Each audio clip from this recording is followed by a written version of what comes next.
Ավելի զավեշտալի է այն, որ նույնիսկ այս ընդդիմադիրների միջև են անիմաստ ու անկապ վեճեր ծագում։ Պատերազմի ավարտից մի քանի շաբաթ անց մենք տեսանք, թե Հայաստանի ընդդիմության դաշտում գործող տարբեր քաղաքական խմբավորումները ինչպես էին հաճախ միմյանց մեղադրում ներկայիս իշխանության հետ համագործակցելու մեջ։ Մի պահ դադար տվեցին այդ ամենին, բայց կարծես թե նորից սկսել են, քանի որ հաջորդ տարի նորից ընտրություններ են լինելու։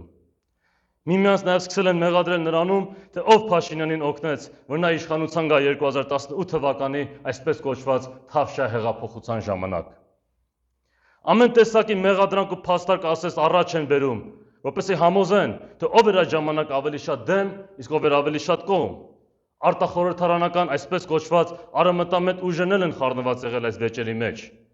Սակայն իրականությունն այն է, որ այդ բոլոր ուժերը իրենց տարբեր ձևերով աջակցել ու օգնել են, որ 2018 թվականին իրականացվի այդ իշխանափոխությունը, քանի որ երեքն էլ իրենց հրահանգները ստացել են հիմնականում հյուսիսից, նկատի ունենալով իհարկե Կրեմլը, նույնիսկ իրենց արևմտամետ համարողները, որոնց մեծ մասը իմ կարծիքով ծտված ռուսական գործակալներ են։